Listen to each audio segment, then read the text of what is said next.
What is going down to all my SDS on this Aftermath Monday? We're going to dive into it all. We're going to see how everyone's feeling. You've had a night to sleep on last night's debacle on Sunday Night Football, aka Puntageddon. It was quite the ride, that's for sure. But we're gonna get into it all right now. We're gonna see how this team moves forward under these certain circumstances, and we're gonna get into it all right now. Smash that like button. Let's get this thing going. Yeet.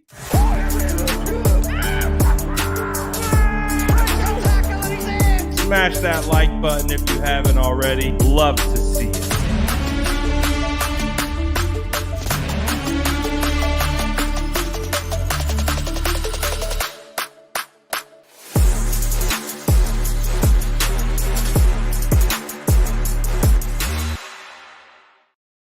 What is going down to all the SDS? We see you guys hopping in here.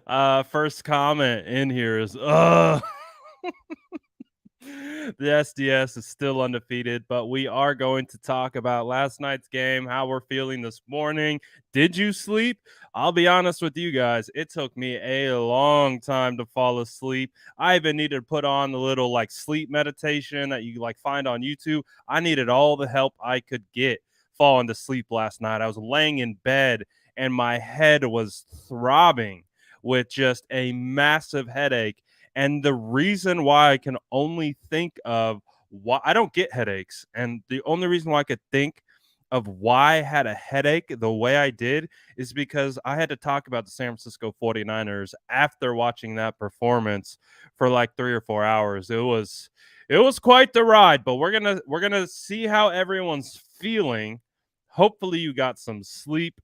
Dylan says I needed this to heal myself today. We're going to do our best therapy session impersonation as best we can. But we're also going to talk about everything that we didn't like, how we really perceive it moving forward, and all that good stuff. Jackie says, SDS, Jimmy about to send me back to therapy. Stress eating loading. Oh, man. Therapy beard loading. DK says y'all need to chill. One bad game for Jimmy and everyone is freaking out. Shanahan is the main problem here. And we can get into this a little bit later down the line, but I think the reason why everyone's freaking out is because we've seen this movie before with Jimmy Garoppolo. It's not one bad game. This isn't a rookie getting his third career start. This is a 9-year veteran in this league that's been on this team for 6 years.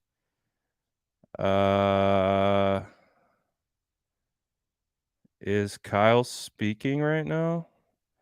So this literally just came in right now. This just came in from David Lombardi. High ankle sprain confirmed for Trent Williams. He will be out sometime, per Kyle Shanahan. So I think we already suspected that. We understood that on the probably one of the worst plays. I don't know if it's Kyle. Okay, so we got some more injury reports. Azeez Al-Shaair has an MCL sprain and will miss a few weeks, similar to Elijah Mitchell, 6 to 8. Jeez, man. When it rains, it pours for the San Francisco 49ers. Man. 4 to 6 weeks, they're saying, for Trent Williams. So let me get this out and get this posted, and then we will react to the injury news just coming down the pipe. Again, if you're just joining, Kyle Shanahan is on a conference call with the media and has confirmed Trent Williams will be out likely 4 to 6 weeks. And same with Azeez Al-Shaair. So let me get this posted. and then we'll discuss it. 49ers Trent Williams will be out potentially 4 to 6 weeks with a high ankle sprain.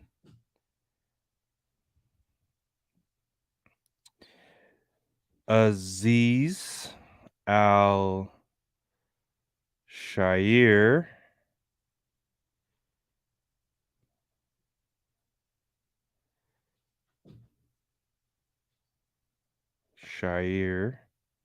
will miss multiple weeks with an MCL sprain per Kyle Shanahan and all HT Lombardi. No, Jennifer Lee Chan had it. So HT Jennifer Lee, get this posted, and then we'll react because I need to get this out. Yeah, potentially 4 to 6 weeks. High ankle sprain. Tweet. Oh, God. Why can't we have nice things, people? Why can't we have nice things, people?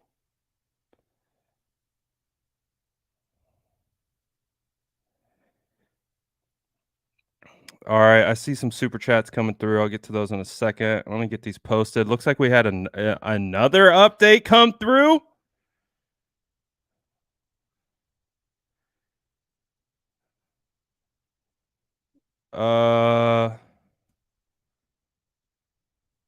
Ross Dwelly's. Oh, okay. Not that bad. Ross Dwelly suffered a rib injury and is day to day.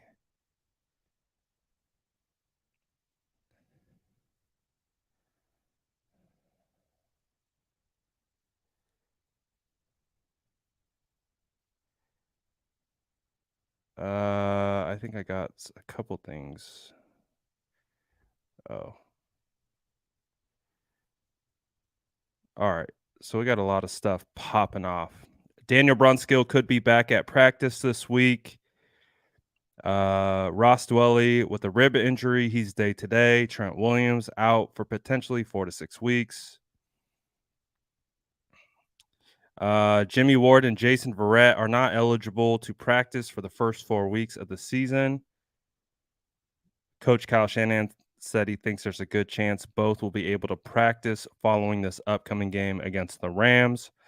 According to Kyle Shanahan, the early plan for replacing Trent Williams is to go with Colton McKivitz, who would have gone first last night if he had not tweaked an ankle in practice last week.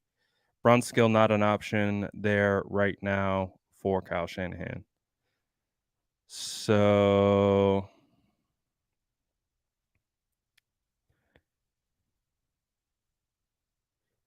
yeah, good stuff. Good stuff. All right. Sorry. Had to get that stuff out.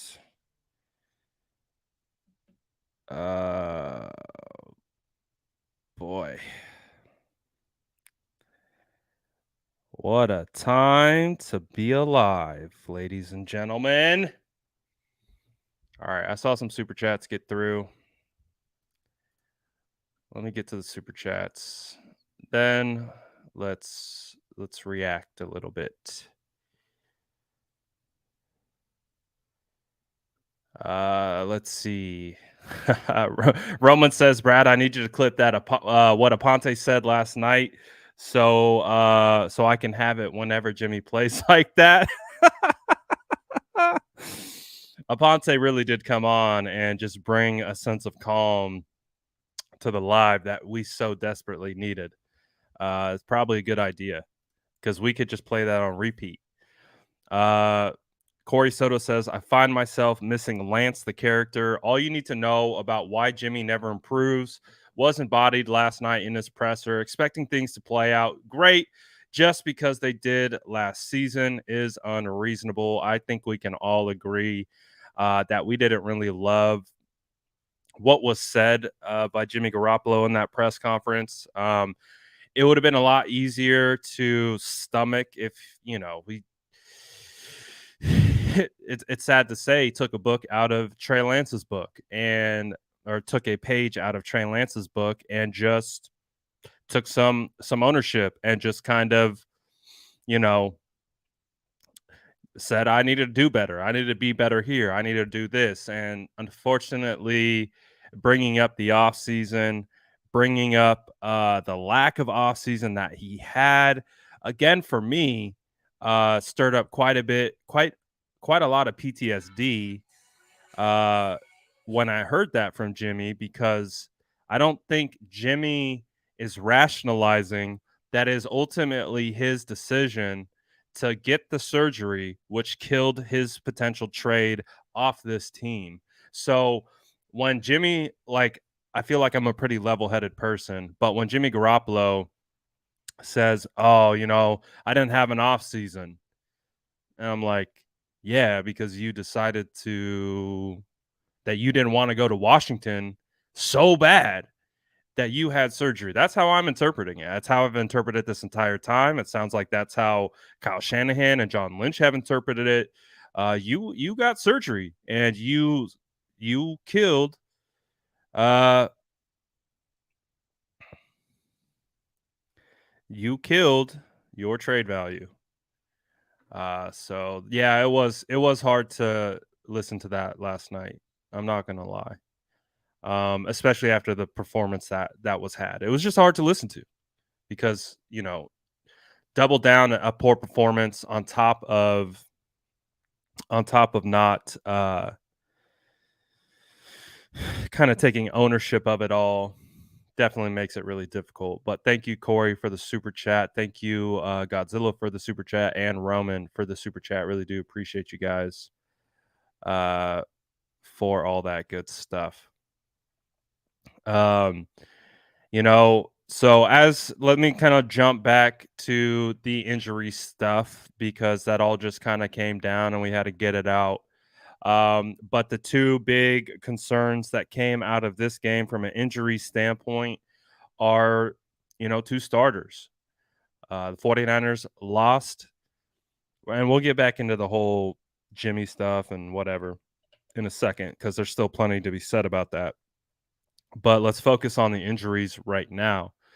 Uh, Trent Williams being lost for potentially 4 to 6 with a high ankle sprain is the biggest loss that we can have right now. The 49ers offensive line is still trying to figure it out with Aaron Banks, Jake Brendel, uh, Spencer Burford, and Mike McGlinchey. And, Trent was the one constant that we could rely on. Now that he's out, that really ratchets up the cause for concern a little bit. Especially, I have a lot more faith right now in Colton McKivitz than I do over Jalen Moore. And as Kyle talked about, they literally had to bench Jalen Moore for an injured player. That's how poor Jalen Moore played. Um, Jalen Moore, unfortunately, has probably had one of the worst regressions on the entire team since his rookie year last year.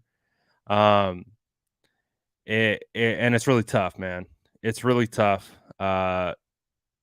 Jalen Moore just had an awful day in the office. One of the worst in a while that I've seen.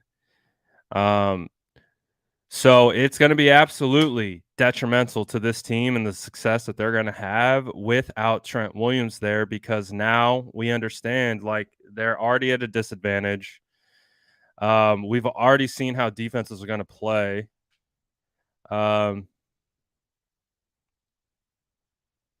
So Shanahan is saying that the Jimmy Garoppolo fumbled snap was on Jake Brendel. Everyone went on one, and Jake snapped it on two. If everyone went on one and Jake Brendel snapped it on two, that would have been a false start. So that's interesting to hear. Um, Regardless, was a poor play by both.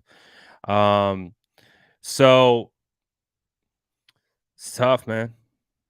It's a tough situation. I feel like Brunskill's gonna have to play soon. I feel like Brunskill's gonna have to play soon. Um, One of the things about Brunskill, he might get overpowered at times, right? He might get pushed back by a powerful defensive tackle or one of these guys, but he doesn't miss assignments. That is the one thing I've always been able to hang my hat on with Daniel Brunskill is that he does not miss assignments. He puts himself in the right position. He's supposed to be where he's supposed to be, and that is just an underrated element of being an offensive lineman. Taking the correct technique, the footwork, doing the right thing that you're supposed to do.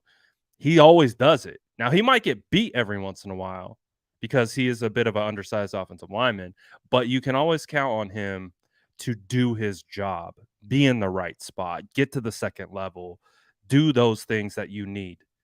Um, so that's going to be an interesting development to see if Brendel holds it down, Brunskill comes in. I don't know. Rams are coming up. Rams are coming up, baby. I feel a lot better about Brunskill playing at center against Aaron Donald because based on how I'm seeing it, Aaron Donald might have a day against the 49ers offensive line, but we'll see. And again, Aziz Al-Shaair looks like he has an MCL injury. So 49ers, I do feel a little bit better in that regard. I love Aziz. I think Aziz is a phenomenal linebacker, starting caliber linebacker, deserves an extension.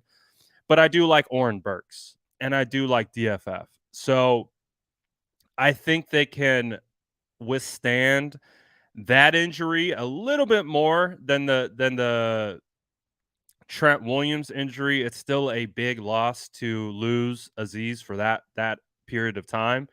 And it's just tough that Aziz has a hard time staying on the field and seemingly has to kind of go through injuries back and forth. But I feel a little bit more confident with the depth that we have behind Aziz with Oren Burks, with DFF. You got Marcelino McCrary Ball on the practice squad if you need to bring him up. So I feel better. Like I don't feel good. Let me make that abundantly clear. I don't feel good about Aziz missing time.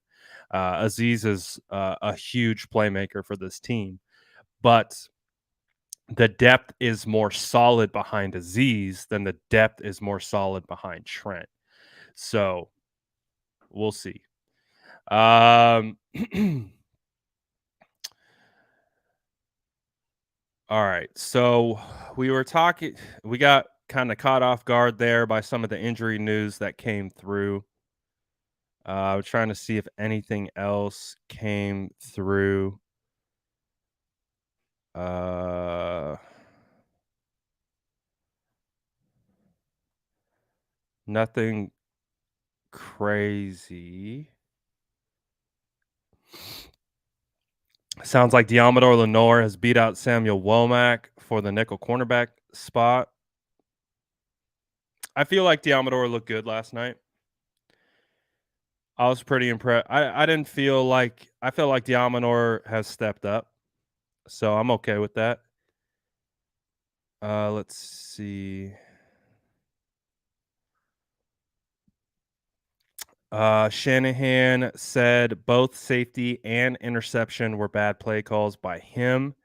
No one was open on the interception, but Shanahan emphasizes that Garoppolo can't compound those errors. When he doesn't have a good play like that, he can't make it worse. That's from David Lombardi.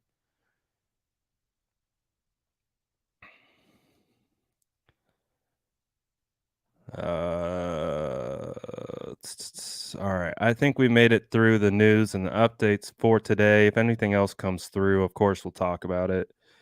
But I think that is the majority of it.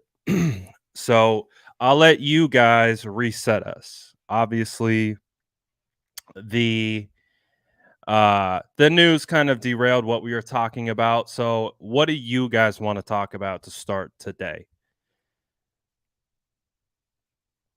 let me know in the chat. Oh, he's here. Hey, coach, the invite still stands. If you want to come talk for a couple minutes, I got you. So let me know. You want to air out your grievances, but did I watch the whole film yet? No, it's a great question. I did not. I am not. No, I'm not. I'm a I still got a long way to go. I started to get into it, and I was instantly bombarded with some kind of poor plays on the day. Uh, you saw early that Jimmy Garoppolo was still having a hard time reading the field. That tipped pass from DJ Jones, if he didn't tip it, that was an interception. You had the safety in robber. He was the robber, so he's rotating coverage down to the middle and would have absolutely intercepted it. So those are the situations that you want to see him improve on. I still got a long ways to go. I'm still kind of working through the first drive, so I haven't even gotten all the way through it yet. Not even close. So I'll have a better post mortem tomorrow. I think today we're just kind of still reacting and kind of working through what we saw last night. Um, I'll say it like this. For so I started covering this team daily 2017. And we talked a little bit about this last night. Started co- I, I've been doing this for a while. Um, I'm big on social media trends and things like that. So I hear all the noise from the social media side of things. Of course, national media, local media, you kind of look at all of it and just kind of process it and you kind of filter through it. And that's how I kind of figure out and decide and how I curate content onto my page is I filter through everything and I decide what I think should be posted and what's relevant, what's not relevant. And that's how we've been able to do a lot of the things that we've been able to do with literally no access to the team like these beat reporters have or anything like that. So we just have to aggregate content because we don't have the access. So I've seen this fan base. I've seen the narratives. I've seen the talking points for better part of 6 years now with Kyle Shanahan. I really do feel like the 49ers are at a bit of an inflection point where last year I thought the whole fire Kyle thing was ridiculous. The whole 3-5 thing. I still felt like there was a lot of opportunities to get things back on track. Um, but the key difference there is that Jimmy Garoppolo was quarterback one. He had went into that year. He went through training camp with Trey Lance behind him. He went through those first couple games. He was the quarterback one. He's not the quarterback one. He This is Trey Lance's job. Now Jimmy Garoppolo is taking over for Trey Lance. And again, it won't leave my brain when Steve Young talks about how Kyle Shanahan fired Jimmy Garoppolo essentially. And now the guy who fired the former leader of the team and quarterback now has to re-enter and win games for this team. It is a tough situation to be in. And I think we're starting to see that. Because at the end of the day, we know Kyle doesn't believe in Jimmy. And I'm sure Jimmy doesn't believe in Kyle. But they somehow have to figure it out. And that's a scary place to be. If you ask me. That is a scary place to be because they already divorced, but they've got to come back together somehow. And when they come back together, are those levels of respect still there? I don't know, man.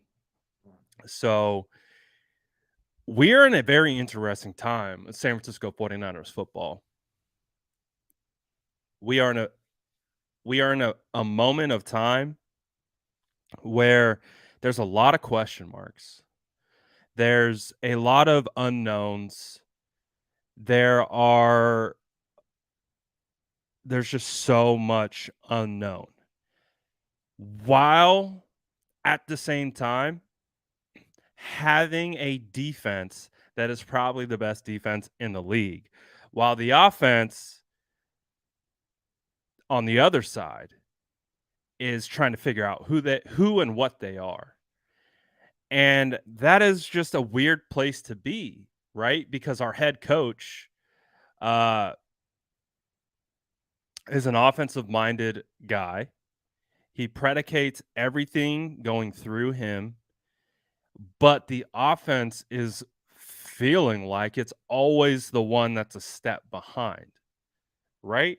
Like the defenses historically, whether it was the 2019 year with Robert Sala, whether it was last year and what it's looking like this year with D'Amico Ryans, the defense feels like it's always a step ahead. And it feels like it's the offense that is disjointed. And it just feels like we're at a pivotal point in this tenure. Now, I know there's a lot of time left, and I want to make it abundantly clear that I'm not calling for anyone's job.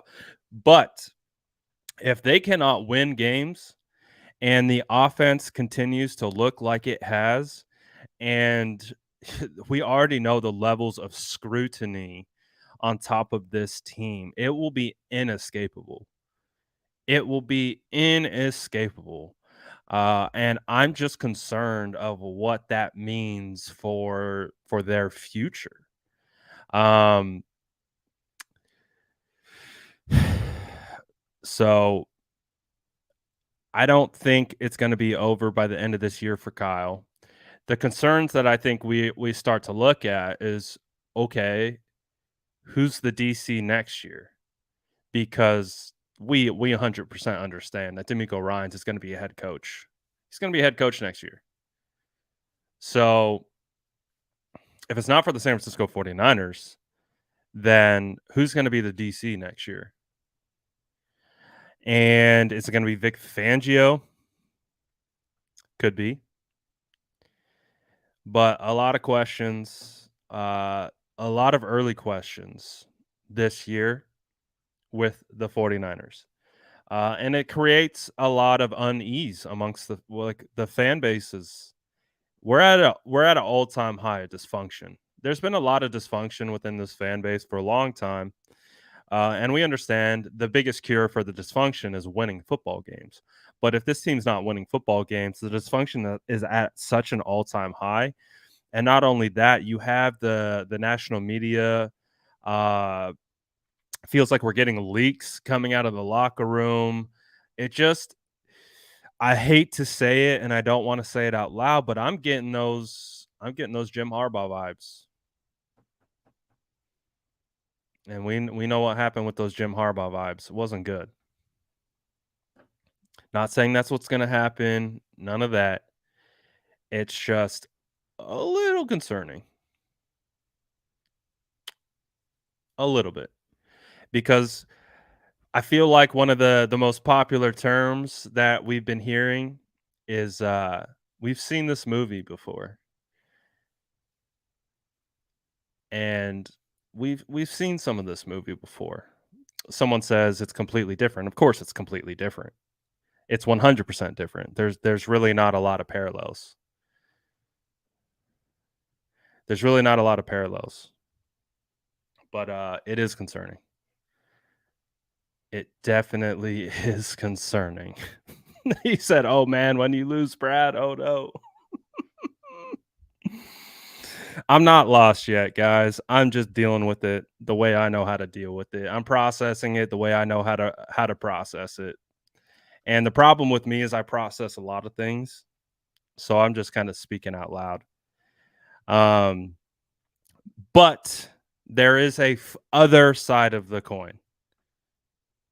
You thought I was ending on the complete negative side. Nope, there's another side of the coin. We understand this is a week to week league. All it takes is one win and everything quiets for a week. We saw what it was like against the Chicago Bears. Once the Chicago Bears game ended, it was World War III, right? It was World War III. Then they beat Seattle.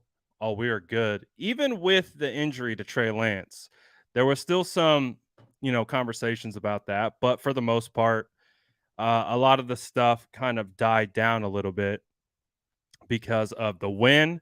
And a lot of people perceived that the 49ers were in better shape with Jimmy Garoppolo as the starter. But then last night happens and we're back to ground zero. So where do we go from here? The 49ers have a lot of soul searching to do. And like we discussed, if this was week 9, week 10, week 11, we're having a lot different conversation. We're not just bringing up and addressing and discussing. We are more definitive in how we are interpreting this. So, but this is we're just throwing up the flags. We're kind of like I could see this, I could see that, I could see the path that we're headed, but that is the beauty of only being week 3 is you can steer the ship away from disaster zone. So it feels like we're heading towards disaster zone, but the beauty lies in the fact that it's still so early in this year and they can still correct a lot of the issues that they've had and get this back on track. How do they correct those things? Run the football. I'm going to bring my old school offensive lineman mentality into the mix, run the football. Now, that becomes definitely harder because the 49ers just lost Trent Williams. So they're going to have to figure this out. They're going to have to figure this out. Jeff Wilson can't do it by himself. Jeff Wilson can't do it by himself. Maybe there's an opportunity here where, hey, Kyle Juszczyk is a phenomenal athlete. He can run the ball, he can block, he can catch. Maybe let's use Kyle Juszczyk a little bit more. Use him as a little bit more of a dynamic piece to this offense. Let's potentially get more rotation going. Hey, there's a really good running back that for whatever reason you're just not using. Let's see let's see a little bit more of Jordan Mason. Let's get the run game going. Um Clearly defenses have kind of keyed on Debo Samuel. So that's not really working anymore. The Zorro concept isn't really working anymore. So adjust. Let's figure it out. Do we got to do more gap scheme? Do we got to pull guards more? Um, we just got to figure something out. We got to figure something out because based on what I've seen, the running game, which has been our bread and butter, it feels like defenses know what's coming. So as a result, let's get creative.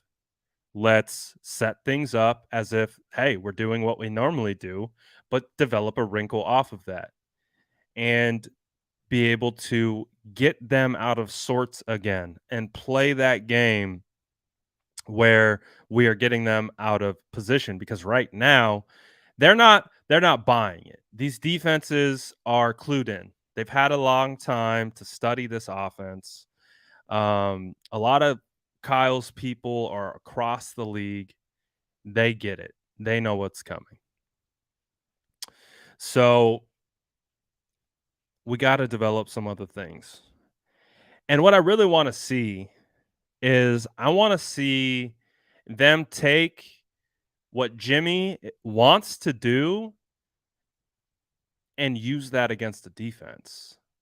Like, we understand that. I think JC was talking about it. I saw him pop in here. Uh, I think you were gonna say stacked box, JC. They love they love bringing the safety down. They love bringing the safety down. So let's see that manipulated. We talked about it last year when we would break down the film. We talk about how they would bring the safeties down, whether both safeties or one safety, they would rotate a safety down into the middle of the field and they would take away the in breaking routes. Well, let's take advantage of that. If they are going to bring safeties down to try to stop the in breaking routes, where's the wrinkle off that? Like, where's the bait? Use that as bait. Get them to bite down and then go over the top. Maybe get someone involved like a Danny Gray. So there's still plenty of work to be done. Obviously, this team has spent a lot of time putting effort into a scheme that was built around Trey Lance. Now they had to bail out of that scheme and go back to a scheme in Jimmy Garoppolo. And that is going to take some time to get used to. The injuries, of course, no Elijah Mitchell. You now lose Trent Williams. You just get George Kittle back. Um, there's going to be some disjointed nature on that offense, but we can't make I think what Kyle said, we can't make worse plays even more worse. Like, we got to figure it out. We got to figure it out. I mean, again, I still got Justin says Jimmy had blocking last night. And last week, I still got to get through the tape, so I can't say definitively one way or the other. But I do have to say some of the mistakes that I saw him make were not because of an offensive line. They were just because I don't know. I don't know how Jimmy sees the field. I would love to be a fly in the wall or on the wall in one of those meetings where they're going through the tape and just you have Kyle saying, "This is what we're looking at, what we're trying to do, what we're trying to accomplish, and this is what you did and this is what you saw." And just so I could have a better understanding, because let's not pretend like these aren't complex schemes that they're working with, and there's a lot of back and forth um, that goes into it. There's a lot of reading defenses that determine outcomes of what the play is going to be. So I would just love to know the way everything is seen. But best case scenario that we have right now is the San Francisco 49ers have an absolutely dominant defense. D'Amico Ryans leading this defense. With that defensive line, hell, even without Eric Armstead, um, they're going to be good. Even without Jimmy Ward, they're going to be good. The 49ers get Jimmy Ward and Jason Verrett back into the mix. You get Eric Armstead back. The 49ers are going to be even more unstoppable on defense. But again, the offense has to do their job. They have to be able to stay on the field. We know what the recipe is. If you put your defense out there again, when the half ended, the San Francisco 49ers had about a minute ahead of time of possession. When the game ended, Denver had a 10-minute plus margin of time of possession on the San Francisco 49ers. That is a indication of poor complementary football. By not being able to keep your offense on the field, move the ball, and then transferring that to your defense, and your defense constantly having to be on the field, get gassed, and that's not a recipe for success. So we got to figure out how to run the football, got to figure out how to get play action integrated more. We have to figure out counters off of these in breaking routes where safeties and linebackers just squat on them because I don't know at this stage in the game what else can be discussed. You know what I mean? Like Jimmy Garoppolo's been doing this a long time. Kyle's been doing this a long time. If we aren't countering off of what defenses are showing, isn't that what makes Kyle so great? He's able to take what defenses give you and then counter off of it. Why are we throwing into the strength of a defense?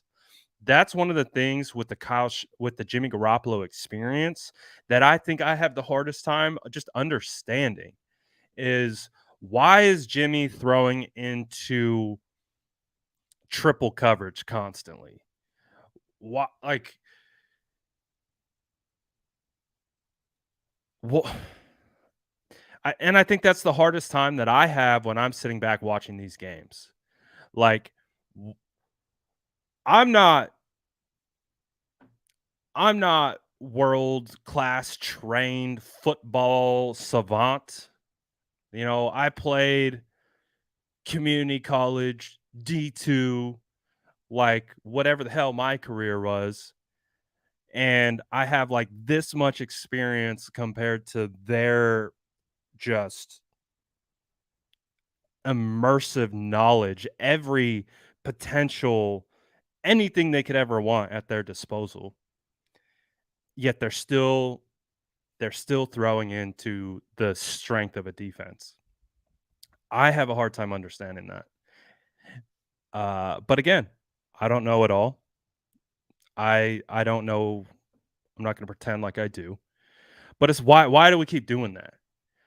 Is that Jimmy? Is that Kyle? Is that a combination of both? Is that both of their stubbornness working against each other?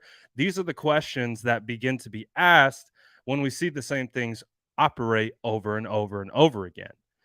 And it makes us insane because that is literally the definition of insanity is doing the same exact thing over and over and over again and expecting different results. So why are we doing the same things?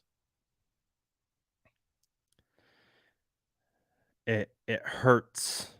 Like on a Monday after where we watched that game where the 49ers should have walked out of there, double score, like I was irrationally confident and I had an absolute reason to be irrationally confident that the San Francisco 49ers were going to win that game because Denver is trash, man. Like call it what it is. Denver looks like hot garbage and the San Francisco 49ers lost to that team. That's, I think, the hardest part that I'm having with on this Monday morning is I I am a positive guy. I am someone who wants to look at a glass half full type scenario.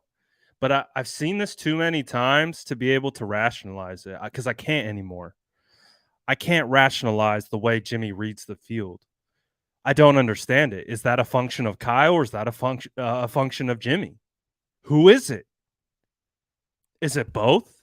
Is it one or the other? Because it's driving me insane. It's driving me nuts. And I think because what was the last thing that we saw from Jimmy Garoppolo? That absolute like could have had such a better performance against the Rams in the NFC Championship game. The Titans game, almost choking against the Bengals, which would have meant we wouldn't even had a shot at the playoffs. Like it's just tough, man. Like I want to be optimistic. I want to be like it's going to be all right. They're going to figure it out, but that's the problem is we're 6 years, 5 years into this Kyle Shanahan, Jimmy Garoppolo dysfunctionality. And how is that going to get better now? Like that's I think the hardest part. Corey says, if it isn't Kyle, who would you like to see develop Lance hypothetically? Oh boy. hypothetically, geez, I would have to look down a list of, potential coaches. I would have to look down a list. I know Ken Dorsey is a hot name right now with a lot that he's been able to do kind of within the scheme of, the you know, the Bills. I kinda like Darble.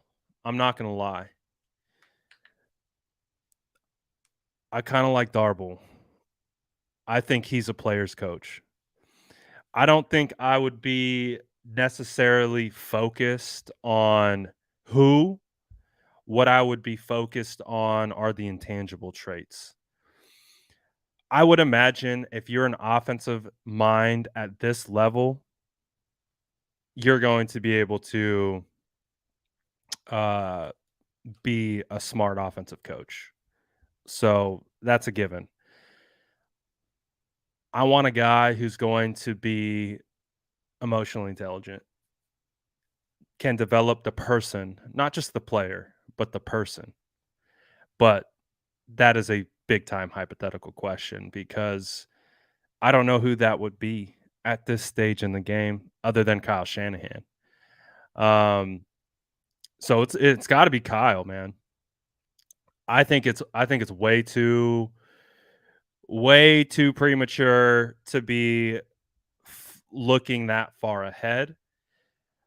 I'm not gonna sit here and say that it's not a potential range of outcome that at the end of the year that could be something that's being discussed. I'm not gonna say that that's uh like last year I was a lot more dead set on like there's no way they're gonna fire Kyle, and I still don't think they're gonna fire Kyle. I don't think that's gonna happen. I think at minimum Kyle Shanahan's gonna get one more year um with Trey Lance, but yeah, I don't know. I feel like we're looking a little too far ahead at this point, to be discussing, uh, traits that we wanna see in the next coach to develop Trey Lance. I get it, though. I get it. I'm not gonna sit here and fault any of you. Again, I was a lot more bullish last year because I could see why the 49ers were having issues last year. But this year, it feels a little different.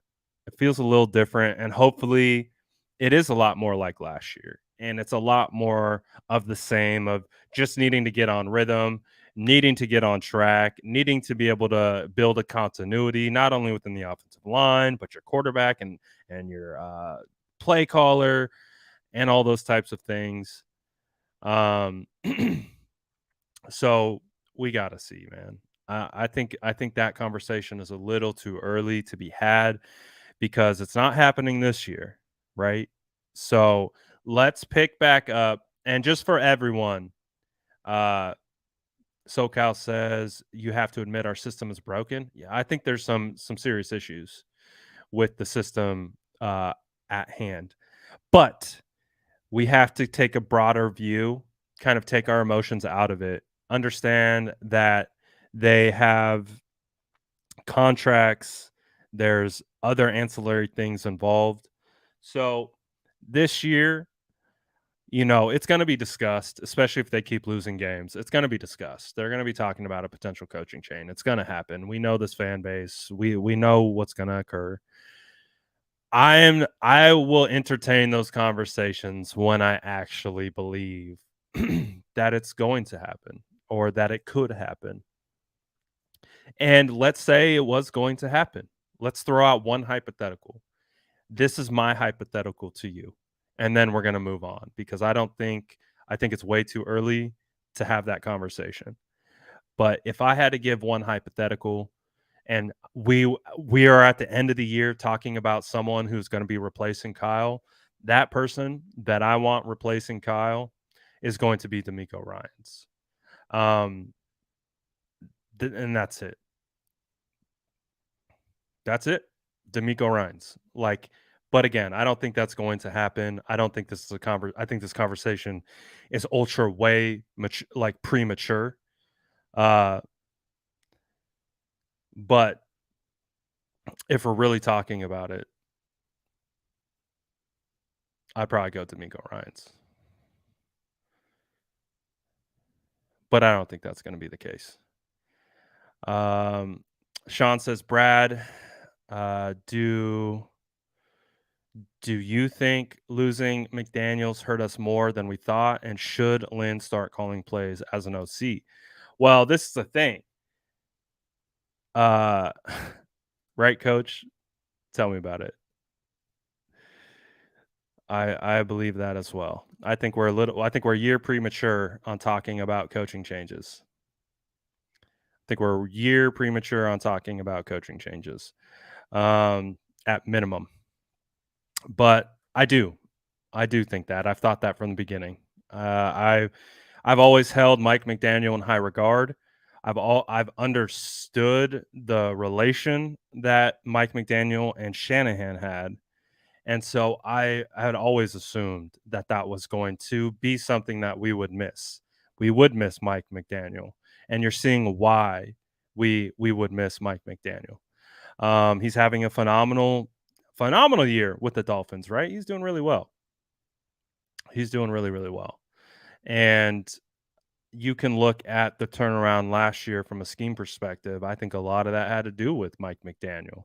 I think Mike McDaniel was the wizard behind the wizard, if that makes sense.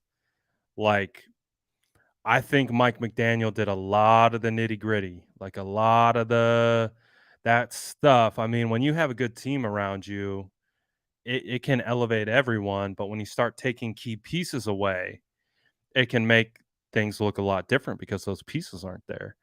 And the thing with Lynn is Lynn was the OC with Detroit last year, and they took play calling away from him. I don't know why they did that, but they clearly didn't feel like Anthony Lynn was doing a good job in Detroit, so he could be calling the plays. So again, I don't want to go down this rabbit hole of coaching because again, I still think it is ultra premature.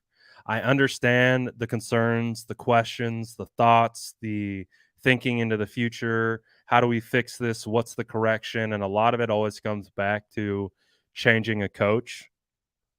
But I do think we are a little ahead of that. Again, I'm entertaining it for the sense of there's a lot of talk about it. So I'll give you my honest opinions on it. But my honest opinion is that we aren't really talking about a coaching change at minimum until this year has played out. And we know what this team is for sure. Um, and it would take a pretty epic collapse this season for Kyle Shanahan not to be the coach next year. So I'm not saying it's out of the possibility. I called just so you guys know some of my track record. Um, do you guys remember when Jack Del Rio got his contract extension? Jack Del Rio got his contract extension with the Raiders. I got a ton of Raider fans as friends. Jack Del Rio, and I would keep tabs on them also just so I could talk uh, just beautiful trash talk to my Raider friends. So I would want to know everything that was going on with the Raiders so I could throw it back in my friend's face and just be like, see, you guys are trash. This is why you're trash. And that's how we would roll. We would just talk trash to each other. 49ers versus Raiders out here in the Bay. What else? You wouldn't want it any other way. But Jack Del Rio. Now, I know you guys heard me say it a little bit earlier, but with Jack Del Rio, I was getting Jim Harbaugh vibes with some of the news that was coming out, some of the leaks, all that kind of stuff. Like there was just this weird momentum building with Jack Del Rio, who was fresh off a contract extension. And obviously, the circumstances were crazy and how it all went down. But I was doing a podcast, like I was doing a podcast. On the podcast, it was a podcast with me and a podcast with my boy JD, who's a Raider fan, and it was called uh, the Bay Bridges podcast. And so we would talk both 49ers and Raiders. It was a Bay Area based football podcast. So it's like that was a long time ago. And I was like, I think by the end of this year, Jack Del Rio is going to get fired. And I told that to him on the podcast. I told that to other Raider fans, and they're like, "What?" I was like, they're like, "How would he get fired? Like, he's literally just signed an extension." I was like, "Yeah, but I don't like the vibes that are coming out of there. I think it's going to be a fracturing type of vibe." Well, guess who got fired at the end of that year? Jack Del Rio. So I called it. I felt it in my bones. And like I said, so I don't want to scare anyone when I say I get a little bit of Harbaugh vibes too from this situation, but it can get back on track, which at least is the positive side of things right now. And I think this team is much more set up, much more structured. The front office is much better than the Raiders or anything that they were. And of course, they sold their soul to get uh, John Gruden. Dylan says, "Do you feel it in your bones now, Brad?" I don't feel it in my bones. I feel a tingle though. That's what's making me a little nervous is that I don't feel it deep in my bones, but I feel a tingle. So tingles can be corrected and go away. With Jack Del Rio, I felt it in my bones. I was like, "Oh yeah, he's out." I could sense it. With this, I feel a tingle and I see a path, but I don't want to believe that's the path. Um, and this is it right here. David says it the best. If they can win games, that tingle goes away. It evaporates. It disappears, and we're not talking about it anymore. Um, but they gotta win. They gotta win. They gotta win. They gotta win. That's ultimately what it comes down to. We can't have more games like this. The leash with the fan base is feels like it's gone. I don't know if I'm speaking for the majority of the fan base, excuse me, or not. It does just feel like people are getting fed up a little bit, but that could also be to the expectations that we had this year. We were thinking Super Bowl this year. We were we were thinking those types of things. So when we start out 1-2 again, uh, it changes the perception. The Sentinel says, "Stop pushing the snooze button on the Shanahan era." Hey, I pushed the snooze button like 40 times this morning. After that game last night, I was like, "I'm not getting up." I was like, "I'm not getting up."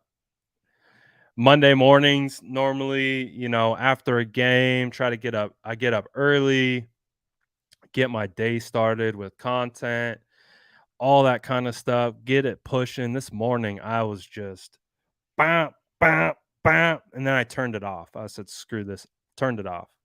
I was like, "I'm sleeping this morning. I am not in no hurry to talk about the 49ers today."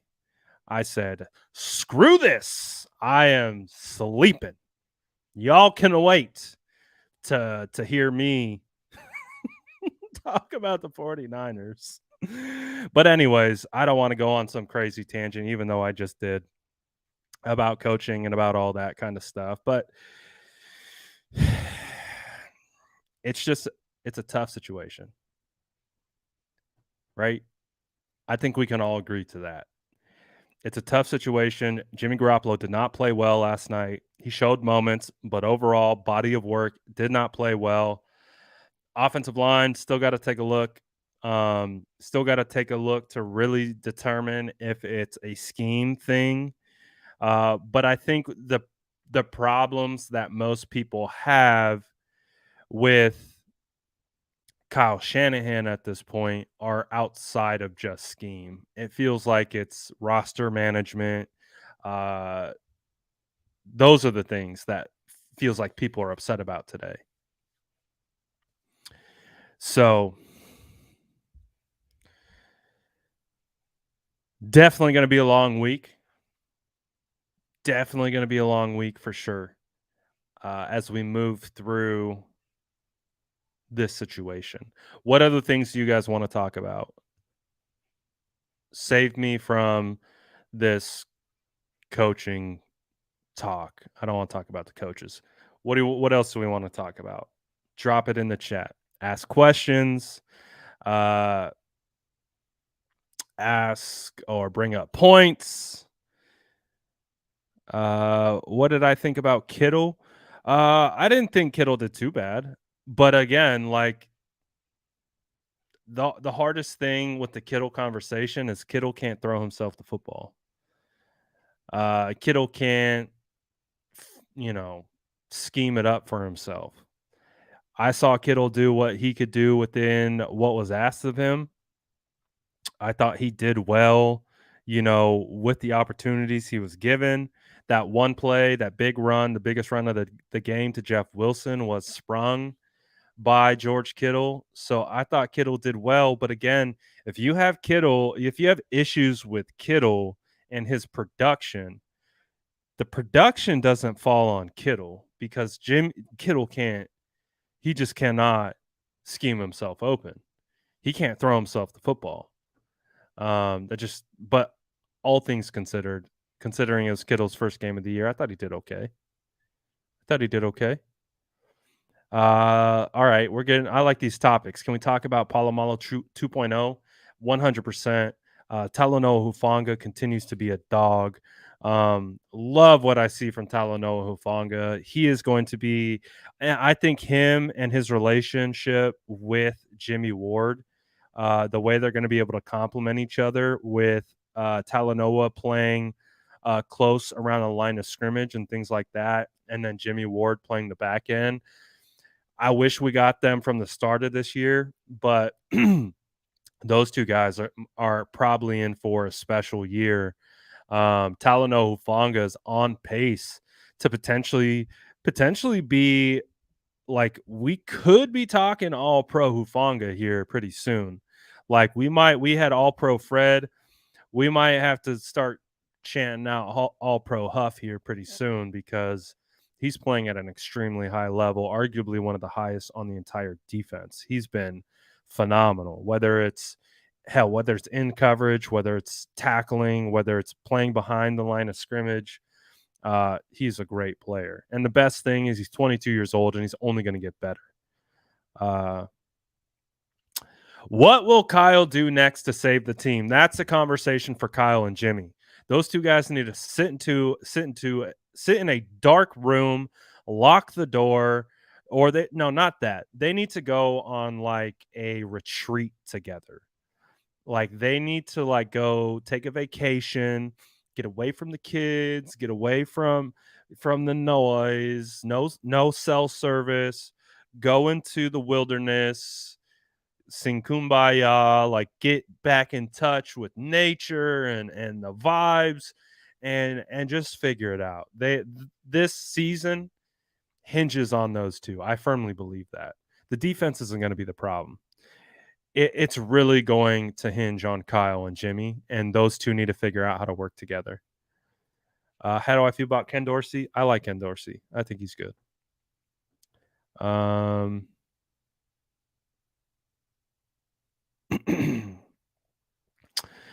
I'm upset that we have an offensive genius and reputation that has never demonstrated the genius for a full 60 minutes of football. I think that's a valid point. It's one of the things that I would love to see as well. I would love to see more complete games. I think that's the number one thing. If the 49ers could put themselves in position to have complete games, we're talking about a lot less losses over the Shanahan era. If he could just close out games, I think a lot of the conversation would be taken care of. Positive points. The positive points is the 49ers still have phenomenal weapons. The positive points are the fact that you still have Deebo Samuel. You still have Brandon Ayuk. You still have George Kittle. You still have Kyle Juszczyk. Like, Jeff Wilson's good. Jordan Mason's good. You still have talent on that offense. Let's figure it out. Does that mean you got to spread it out a little bit more? I don't know, man. Like, spread it out, open up the running lanes, get a little college style with Jimmy G, put Jimmy in the spread. I don't know. I don't know. We got to figure something out. We have too many weapons on that offense right now to not utilize them enough. Use these guys more. Use these guys more. Hubanga? Let's talk about Rams versus 49ers. Of course, 49ers, we already know, match up well. The hope is that they're gonna be angry as all hell and got a bone to pick because of them just getting roasted up and down, for this game on Sunday Night Football. So the positive from the human standpoint is that they're going back onto prime time and they don't wanna get embarrassed again. So there's even more external motivation, for this game, let alone the fact that they match up well against them. I know you guys remember that offensive line for the Rams is a little shaky, so there's an opportunity for the 49ers to get after them for sure, for sure. Um, so I still feel good, man. On we already know all it takes is one get back game, especially against a team like the Rams, and we're not talking about the stuff that we're talking about today. So I get it. I understand it. I understand why people want to talk about it. I'll entertain it, but I think a win against the Rams puts this team right back on track, and then they have an opportunity to potentially rattle off 3 wins in a row. And if they get those 3 wins in a row, Rams, Panthers, Falcons, then we're in much better shape. And this conversation that we're having feels a lot less detrimental. Um, do you think we will be able to win a Super Bowl before this defense eventually disbands? God, I hope so. It would be a shame to waste this defense, man. Would be a shame. Why did Lenore get thrown into the fire late fourth quarter? I think Lenore started that game. I don't think he I don't think he got thrown in the fire. I think he started that game. He played that whole game. Brad, with Trent being out for weeks, you think we should look at a trade for an O lineman, maybe Wynn or Jenkins? The problem with trading for guys, especially on the offensive side, is there's an acclimation period of having to learn the scheme, learn who you're playing against, and it's offensive linemen aren't just plug and play. That's probably one of the positions that are least plug and play because you have to work in tandem with the guys next to you. There has to be a level of communication and understanding of how you play. So unless like a Colton McKivitz gets hurt or something like that, then I don't think they will. Um, yeah, I just don't think they will at this point. It's a lot harder, I think, to integrate a new offensive lineman than guys that have been doing it for a little while.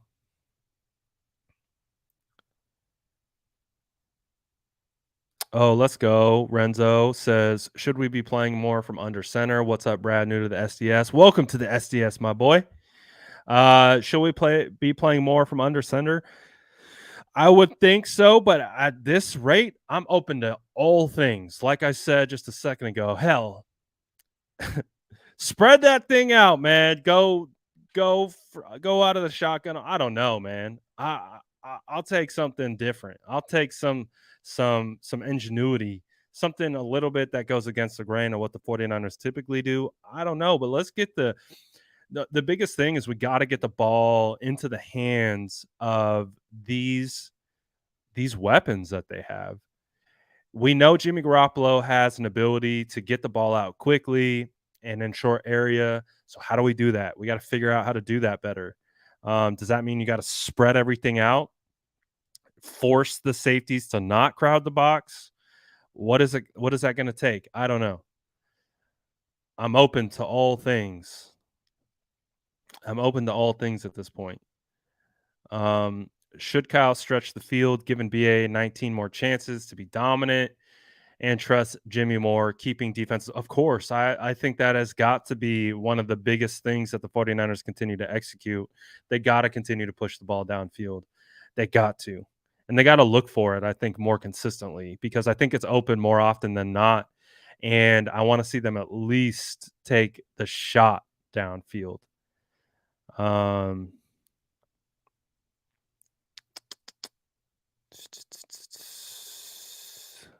haha. Oh, coach, is it time? Is it time the day that we've all been waiting for to get coach in here? Where's coach at? I was way up in the chat. So I'm let me catch up. Oh, shout out DJ. We got DJ in the building. Is coach still here? I'm getting to the bottom of the chat. Wow, you guys been in the chat. Where the hell? Oh, he's here. Okay. So I've never done just audio before. Let's figure this out. All right. Copy. All right, coach, I'm glad you're going to be the first one because this is what we've talked about for years now. But let me figure this out. Should I DM you on IG?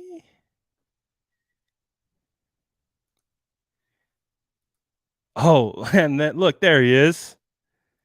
There he is. Okay. I dropped you the link.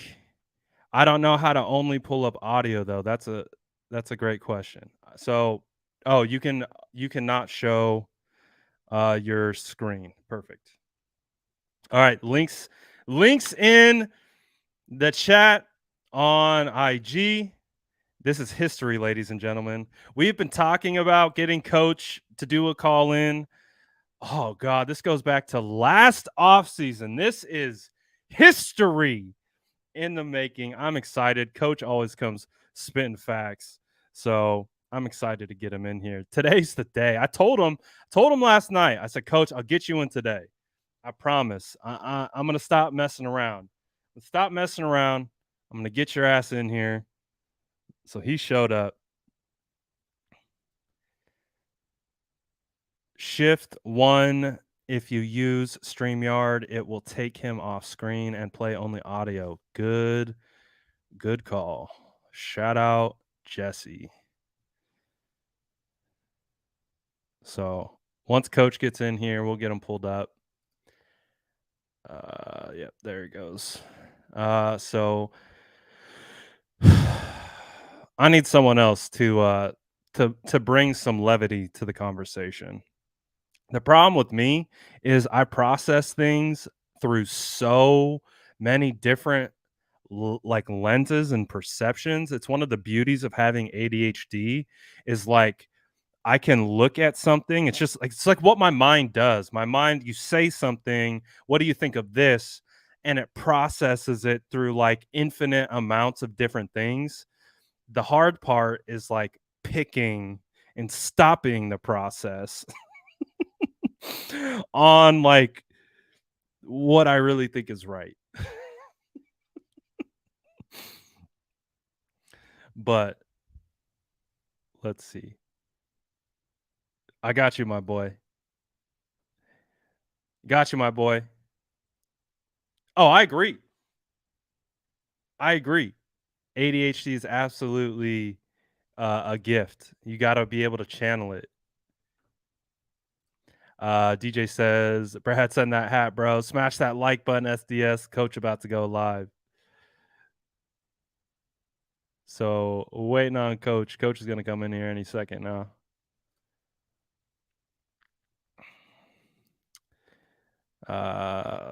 Let's see. So, oh man, we're going to get good days here. I promise you guys. I promise you guys, we're going to get good days. We're we're still in Jimmy purgatory, but one of these days we're going to see Trey Lance out there. We're going to see a belief, and it's going to be great. I promise. I promise you guys. Might take a while, but hey, good things come to those who wait and are patient.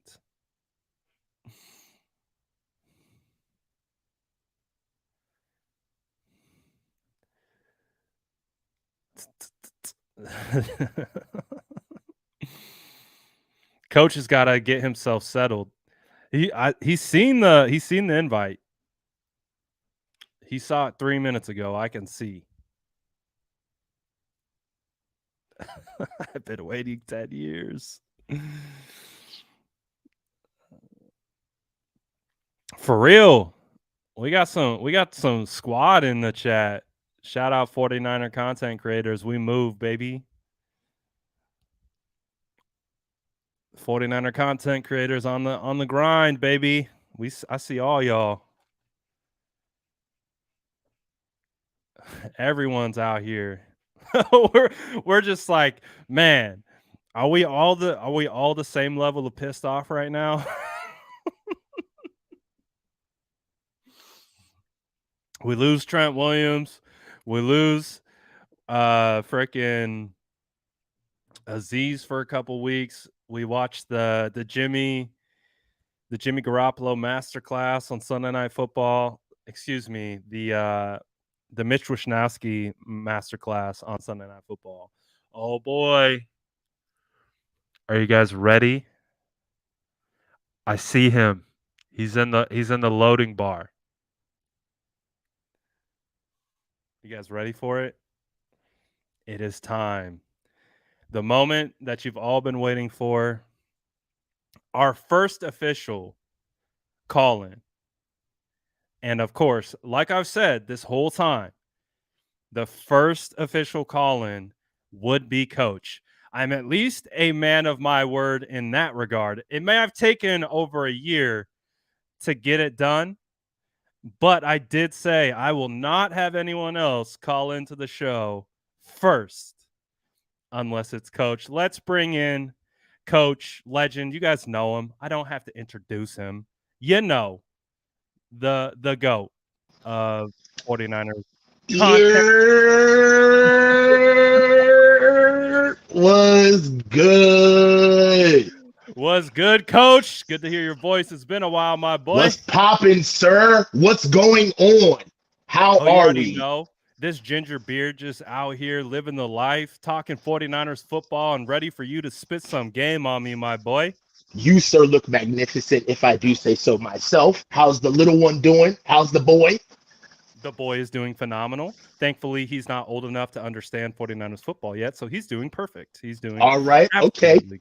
PG words. PG words. I'm doing good, man. I'm at work right now. I'm in a skiff, so I just got the okay from my boss to be able to talk without the camera being on. So, shout out, boss. Let's get to it. We're a dumpster fire. Let's just put it out there. I'm really disappointed in just all phases of our team. And the phases, if you just kind of, if I have the floor right now, because I don't want to like. You have the floor. Go off, King. Okay. So I'm frustrated at our players. We'll get to Kyle later. That's easy. He said that's easy. What I'm tight with is all season I watched these guys big time. The media, they big time the fans, and they big time Trey. Basically saying as long as the kid stays out of the way, we got it. All right. And begrudgingly, some guys were not even given that much. They were very sparing with their praise, with their encouragement of Trey. And they made it seem as though that they got the team to do it now. Well, we know that's not true. Okay? We know that's not true. And why that's not true is because The rest of the league is getting better. We act like we're the only team trying to win a chip. We're the only ones trying to get better. And that's not facts. All right. And I think that it's time for us to take a step back as fans because I truly believe that our team has lost self-awareness. They don't have self-awareness. What do you mean by that? Elaborate a little bit on like what you mean by lack of self-awareness. What I mean by lack of self-awareness is week 1 against the Bears. The kid is the only one offensively who came to really play. Trent Williams, I love Trent, man, but Trent's out of shape. It's clear he's out of shape. Week 1. The penalties, the MAs, the missed assignments, the errors. They weren't ready to play. And that's not the level of confidence that I saw with the level of play that they had in previous years. Even when they were losing games earlier in the season last year, you could tell that they just weren't getting things right. They weren't getting things together. It was an effort issue. What I've been seeing on the field are talent holes. All right. It is not an effort issue. All right. Trent Williams is gonna keep getting beat. I'm sorry, bro. I know that sucks to say. But Mike McGlinchey is gonna keep getting beat. We can't keep seeing this stuff year after year after year after year and then think that for some reason they're just gonna turn it on. That's not how football works. Mike McGlinchey is not gonna get better. He's not. Okay? Right? Like Trent Williams, for as magnificent as he is. Brad, you and I both know this. Trent is an old school player in a soft league. And you know that Trent is pushing 35, 36. And sooner or later, bro, it don't happen. You know what I mean? We don't play forever. Yep. You know what I'm saying? I think Elijah Mitchell going down is just I don't understand, but just the drop off from what we have in the backfield after him is we got to play Jordan Mason. He has. We agree 100% there. I don't know what is taking so long to get Jordan Mason on that field. We saw it all training camp, right? He has been phenomenal. I don't know why he is. But when we go back to the situation. And can we apologize to Jesse? Because you and I hopped on Jesse when he talked about Trent that time. And here we are talking about Trent, bro. I'm just saying, man. You're talking about Trent. I'll talk about Trent like this. I will say that I did notice a bit of a step back this year, but he's still being able to do his job. I wasn't seeing anything that was overly egregious in regards to just bad beats. He was getting caught in bad spots, that's for sure. Hold on, and can I say this? Yeah, can I say this? And this isn't one game. This isn't one game. All right, this is 3 games that we've seen. You're talking about Bears, you're talking about Seahawks, and I'm talking about Denver. Right. Denver. This all counts. Like just because it's like we can't have specialized excuses for each week. We can't call the Bears game the monsoon game, and then week 2 was the Trey game, and then week 3 is the Jimmy game, the safety game. What's week 4 going to be? The Care Bears game? Week 5 is going to be the Zucchini game? Like, dude, you lose, you lose. You know what I'm saying? And what you have to do if you're smart is you have to look at the consistency and the common denominators that string together those performances, i.e. losses. And what I've seen from even the win, what I've seen in the win is that when our running game is going, we can't sustain it because we're young up front. And notice, I haven't said anything about that. I've been going hard. I hadn't said anything about Banks. I hadn't said anything about Burford. I haven't even said anything about Brindle. These guys, they're trying their level best. I see the effort. The talent isn't all the way there, but some of these guys have a ceiling. Burford has a ceiling. I think Banks has this. I think Banks is going to get better. He's not going to be as good as we envisioned him to be, but he will get better from what we got. And, so that's a work in progress.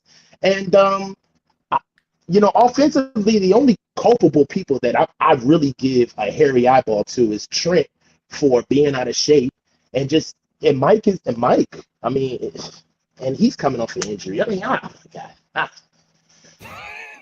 So coach is not pleased with the 49ers offensive line, and it's starting with the GOAT left tackle Trent Williams, right? That's what it sounds like. And he never gets. I mean, Trent gets all of the deserved praise. I said deserved. But I praise. hear what you're saying. On one hand, Trent Williams we are not looking at the Trent Williams of last year, at least through the first 3 games. He has looking like he's taken a step backwards, but that step backwards is still competent level offensive line play when you look across the rest of the league. It's not like he's absolutely getting demolished, or are you saying that you think he is? No.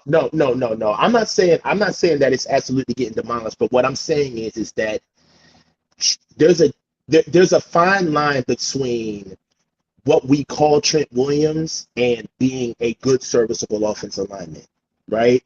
And that's a big drop off, right? You're not elite, and then the guy who's not elite is just a couple of notches below you. It doesn't work that way. When you're elite, you get to do things scheme wise because there's availability over there. You see what I'm saying? You get to depend on that side. You get to do things on that side of the field. When you start slipping in that area, then there's balance now, right? Now we can't put everything over there now, because really what's really hurting Trent is that he's got a little bit more of a burden to carry because he doesn't have Lincoln Tomlinson on his right side. So the stretch has got to be a little bit more dynamic with Banks in there. He's got to hold on a little bit harder with Banks in there. I would actually say, like in pass protection, I'm not seeing Banks as a liability. I think actually Banks has probably stood up the best in pass protection, especially when it comes to passing off stunts and doing all those types of things.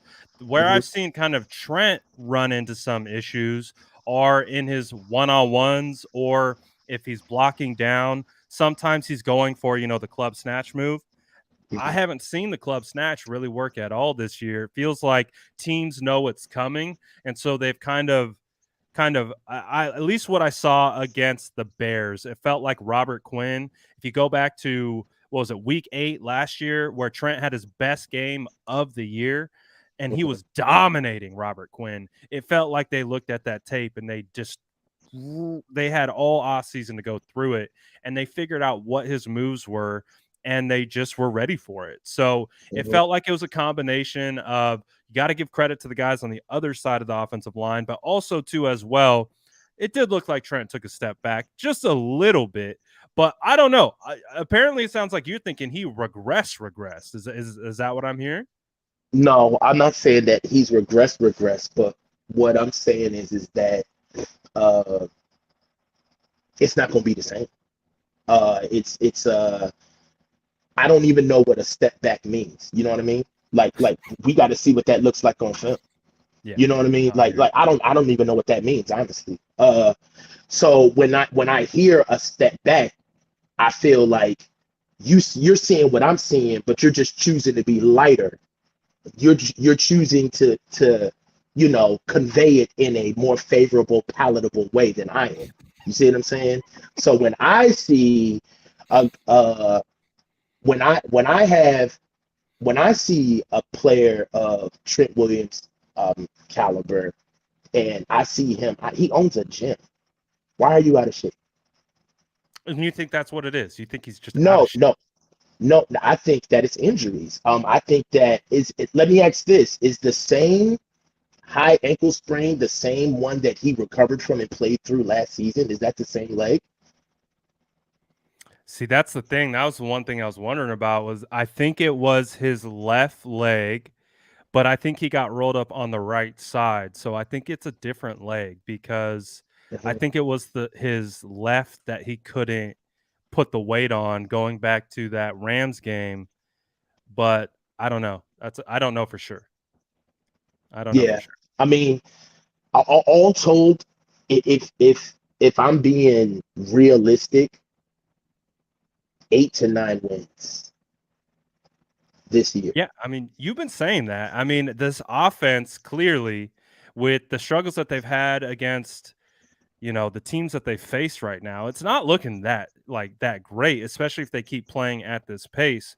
So they're still a good team, but that also is predicated on getting it together, right? Like if they're going to keep playing at this level, it's not going to be that great. And I got to shout out James for dropping the 50 piece. He says, "What's up, SDS? First off, thank you, Brad, for what you bring each and every week." And I'm hearing the coach on the mic about damn time, Brad. This loss was a hard one for me. The offense let the defense down big time, and Jimmy Woosaw. So are you saying, coach, and shout out James for the super chat. Appreciate you, my guy. Do you think Trent is the bigger issue right now, or do you think that there are bigger issues at Yes. hand with the No, no, offense? no. Yes. Yes. If anybody was watching that game, the levees broke when Trent got hurt. You're Yeah. blind if you don't see that. Oh, You know Jalen what I'm Moore. They saying? had to take him out quick, man. I've never seen a quick leash like Yeah, that. the levees broke when Trent went down. And I said this in one of your chats, and I said the biggest loss wasn't the L we took, it was It losing was Trent. it was Trent, It 100%. was it was Trent going down because 100%. I don't know what type of calming force we're gonna have in the trenches in order to get all of those boys on one accord. They look like lost little lambs out there. Jalen Moore is oversetting on protection on the Oh, outside, and man. he's literally reaching, Yeah. like He's giving them the swiping at it. inside, like, "Come on in." Oh He's my like, God. "Well, Like, here's the red right? carpet for you, my guy." Come on, man. The love boat. Come on, man. Welcome them right on in. What are we doing You here? know that's like the So number one no-no for an offensive lineman. Like, what are we doing? You cannot give him the inside. If you're gonna give him you anything, give him cannot the outside, give them the man. Don't give him the outside. Give inside. them the out. Make them run Make him around go you at around you. Don't least. go the fastest point to the quarterback. What are we doing? What are we doing? So when I see stuff like that, it tells me that he's not comfortable with space. He's not comfortable with his own Yeah. speed because he overset. You know what I'm saying? And you're a little freaked out about the guy coming against you. So you're kind of like everything is a Gotta tick get to too your spot fast. quick. And then Yeah, you're like, he's got oh to. shit, I'm out of Right, position now. exactly. He got to his spot. He freaked out about getting to his spot so quick that he left the fucking back door open. Sorry, I'm on your my bad. But um I No, we're just hot. think, We're hot about the offensive line play. I feel it. yeah, and I just think that they gotta put Colton McKivitz in for Facts. Trent. Colton McKivitz is the moving forward. Colton McKivitz has to be the backup for Trent. Um and I want to see more touches from Jordan Mason. I mean, if you really look at what we did offensively, I wasn't mad at the targets. There were 29 targeted guys. I think there were at least 9 different targets. I'm like going off the top of my head, so I could be off. Uh, Also, one thing that I was encouraged by is that Debo and Brandon Ayuk both were tied for 8 targets apiece. So they're trying to get the ball in playmakers' hands. It's just the execution of doing so. The point that we were talking about yesterday is that this has got to be a really sticky spot from a coaching perspective, right? Because look at it this way. For you to move on with Trey, that means that Kyle has to tell Jimmy to his face, thanks, but no thanks. We're moving on, right? That conversation happened. So when that happens, Jimmy's a man. So that means, all right, well, I'm doing my thing. I'm an independent contractor. I'm here, but I'm not. So Right. if I'm Kyle, I'm not touching anything from last year's install because it's completely scrapped. I got a new quarterback. I'm soft in the middle, which I'll be able to circumvent that with stronger running backs. I have a stronger running quarterback. We're going to be a little soft in the middle, but we got a lot of speed up front. We'll be able to make the defense honor what we do laterally and vertically on the field. We won't see any press man boxes or crowded or muddy line of scrimmages. I can see what they were doing, but without Trey's arm talent, this team is dead in the water. Because Jimmy's back, that means you got to pick up the old system, but you don't have the pieces that you had when you had the old system. You see what I'm saying? So it's a sticky spot. I'd like to know what your thoughts about that are. Well, we got Biniam saying, I'm afraid teams have figured out, Kyle, your opinion. And I think it kind of is along the same lines of what we're talking about, because I think the scheme that Jimmy ran last year, they figured that out. And they're Right. trying to kind of hop back into that. And it feels like they know what's coming. So this whole situation, it just feels like they need to kind of come together and figure out what works and what doesn't. And right now, I don't know what that is, because as you've seen, it doesn't matter what these defenses do against the San Francisco 49ers. They're going to bring safeties into the box, and they're going to dare Jimmy to throw outside the numbers. They're going to dare him to push it deep, and we've seen it. And there needs to be some type of element that is added where they have this ability to use that as a threat, right? Because what do we talk about with Kyle Shanahan? He loves to put these defenses in a bad position, or put them in a position that he wants to put them in, and then he goes right behind them and he slips in the back door behind that. Well, how do we work that, incorporate that with Jimmy Garoppolo? Because they know where the football is going to go with Jimmy when they're going over the middle. So how do we get them to bite on that and then go deep, take those shots to Ayuk, maybe get the ball to Debo or Jawan Jennings, get Kittle more involved? I don't know. What's it going to take, man? I got a little bit of a theory if you think about it. So let's go back to last year when Mike McGlinchey went down, and let's go back to the Tom Compton experience. And if you remember with Tom Compton, we incorporated a lot of quick stuff to his side of the field because we were trying to nullify the fact that he was a liability in pass protection. You remember that? Yes. There was a lot of quick game. And there was a lot of stuff.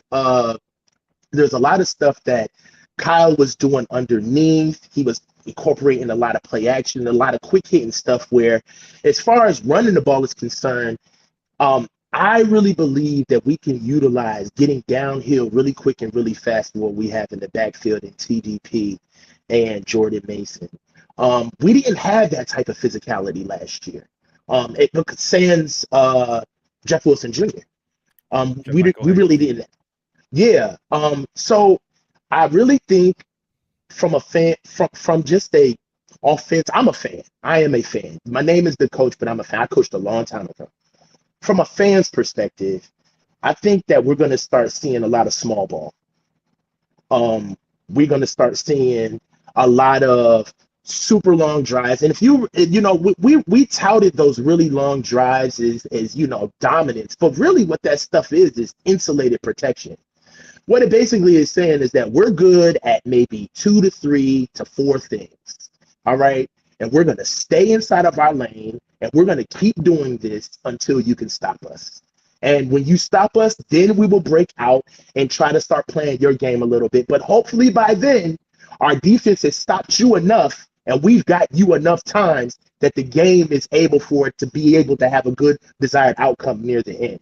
So we're going to have a lot of close games. It's going to be a lot of small ball because our defense is elite. The only thing that works on our team is our defense.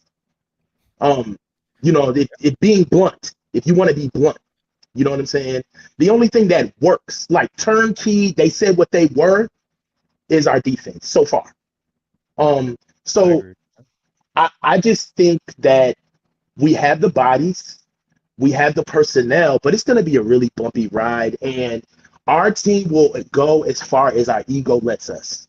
Because if we come out there trying to run the same stuff that we've been running that kind of gets us in grooves, we're going to get humbled. We're I going to think get humbled. you can make the argument that they've already gotten humbled. Yes, yes. I mean, you took the words right out of my mouth, but yes. But I think that these games are humbling because these guys will tell you before we do, they want to win with, they don't want to win this way. They want to win. They want to win with style. They think they're way better than just winning games. Do you get that vibe? Like the sense that they're trying to do it in a specific way rather than just dominating Just win. the game. Exactly. Right. Like this team cares about style points. I think They that's don't. kind of what we get, like some of what Kyle does, like the whole Zorro concept. Like I feel like there's some stylistic nature to that, like of the misdirection. But there is a beauty, right, in just lining up and forcing a defense to stop what you're going to do, right? Like Mhm. some of the old school Jim Harbaugh football where we're going to line up, you know exactly what we're going to do. It's up to you to stop us. And are you going to do it? Right. I don't get a whole lot of that from this offense. It feels like there's a lot of, again, we get Smoke and mirrors. yeah, we get a lot of the pre-snap motions, the window Yeah. dressings, that type of stuff to kind of shake it up a little bit and confuse the defense, but it feels like they're not as confused to it anymore, right? Like No. feels Yeah. like they just know what it's almost like a key now. They see this player motion to this side, they're on We alert already know what's coming behind it. that this is the potential outcome if you run it that way, right? So it's almost like they need to rediscover the wheel in a sense and either develop counters off of the counters that they've already had, right? There's Right. something that where it feels like the rest of the league is caught up a little bit, right? Right. Well, one thing that I've seen that we ran with Trey that we don't run with Jimmy because Jimmy doesn't have the arm is that all of our stick beaters are gone. All of those out routes, that stuff where we can hurry up and just beat the sticks, inside leverage seam routes, now routes, that stuff is gone because Jimmy can't get the ball there. To the outside of the numbers, that is. And just a point of reference. I won't say this. I'll ask you. What is the calling? What is the identity of our football team, Brad? That was something that we were struggling to find last year, right? Like we really couldn't figure it out because the identity of this team, I feel like, is an offensive football team, Right. but the offense isn't working. So then what Right. is your identity at that point? And at We are that a point, defensive team. right, it's like they want, I believe, if you talk to Kyle Shanahan, the identity of this team is going to be a run-first football team that you just can't stop. They're just going to run it and run it and run it. And on the back end of that, they have a suffocating defense. But I think everything that we've seen, if we take a step back, this is a defensive football team right now. It's the defense that is leading the charge and keeping Yeah. them in games and doing these things while the offense is trying to figure it out, right? Yeah. And I think that conceptual shift in fans' minds needs to start happening. And I think it's kind of like the best kept secret in San Francisco for quite some time, is that we are not an offensive football team. We are a defensive football team. Okay, we are led by our defense, and as much as that may pain people to hear, you have to look at what has carried us into the seasons. What has It was like that in carried us? 2019. Come on, man. What got us to the Super Bowl? What bounced us back? That What defensive beat? line. Come on, man. What beat the Packers last year? Come on, man. Come on. So where I'm coming from is that I'm tired of putting expectations on an offense that's here now, gone tomorrow. They haven't shown any consistency enough for me to be sitting here thinking that they're going to do something on offense just because they got players. It's not fantasy football. You make a good point there, to be honest, Coach. Like, I definitely hear what you're saying because we think that with what they have, they should be able to do more. But ultimately, that comes down to the plan in place, right? Like, you can have all these weapons, But if you don't have a plan and you don't have the infrastructure to execute said plan, i.e., offensive line or a more competent offensive line at least this stage in the game, it makes doing anything else a lot more difficult. Would you say? I agree with you 100%. And that's why I know it seemed, that's why I went off the deep end early against the number one guy who I covered the most on this team, which is Trent Williams. I had to do it. I've been a Trent Williams guy since 2012 when he got drafted by the formerly known Washington Redskins out of Oklahoma, man. Trent Williams has been one of the most talented offensive linemen that I've ever laid my eyes on and even been privileged to have the opportunity to evaluate. All right. So the reverence is there. But what I'm here to say is that we run the ball and we just lost the best offensive lineman in the league. That's more important than our backup quarterback. Mm-hmm. Jimmy is a backup. All right. You can't have your cake and eat it too. You can't put starter expectations on him when he screws up. But then all of a sudden say that he doesn't deserve to be on the team. I'll harp back to the conversation earlier in the conversation. When another man fires another man from a job, I'm gone. Yeah. I don't even, whatever circumstances happen after that, the conversation was had. Jimmy's a backup. And he played like a backup last night. And he's going to continue to play like a backup. You know what I'm saying? So at this stage of the game, I would be blessed and thrilled with 8 wins. Circle the wagons. Let's not embarrass ourselves. Let's finish out the season with dignity. But when we be playing these teams that got their act together, I don't want to hear all of this delusional BS talking about we got a shot. You know what I'm saying? Because they got to show it. They got to prove to us now. I'm done giving them the benefit of the doubt. I'm done. They don't get the benefit of the doubt no more. By the way, Russell Wilson is trash. Trash, bruh. He's not very good. He looked like I don't know what's going on with that Denver team, but Come offense on. just I don't even say these words about players, but Russ just makes you say it about him because he just begs for it with his persona. You know what I'm saying? But all I'm saying is that this team, I don't trust this team as far as I can throw them.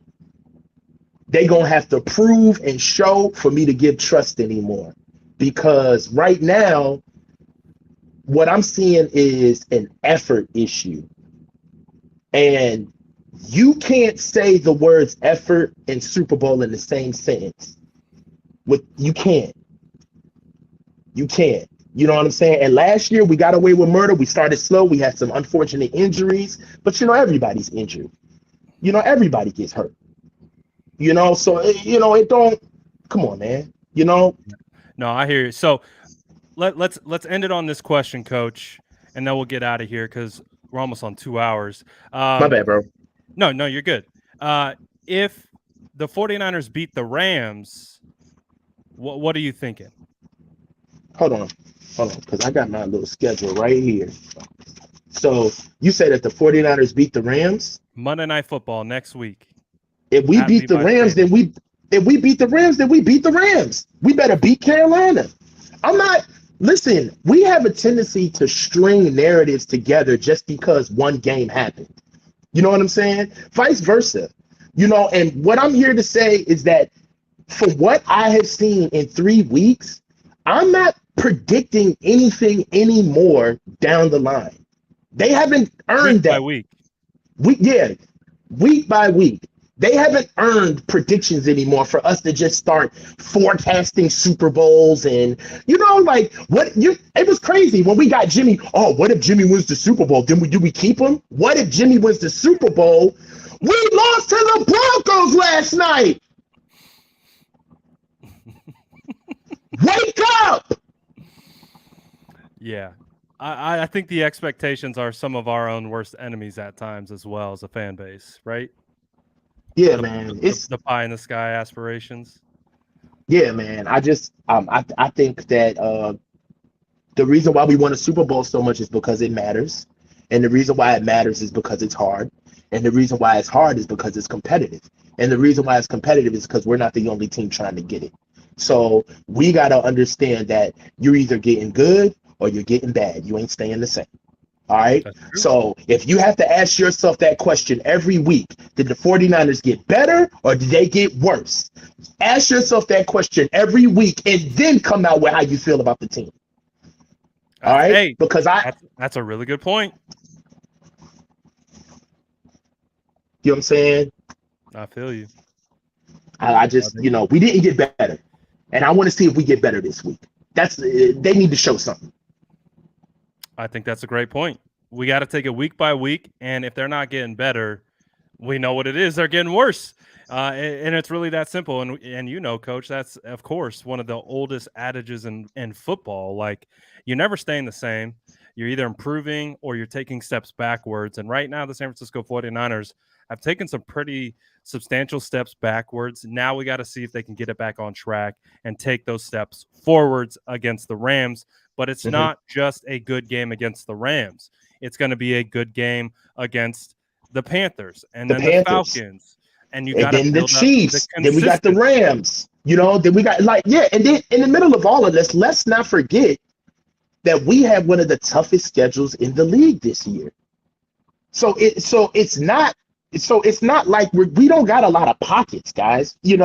After the Rams, we got Carolina, Atlanta, KC, LA, the Rams, AZ, New Orleans, Miami, Tampa, Seattle, Washington, Vegas, and Arizona.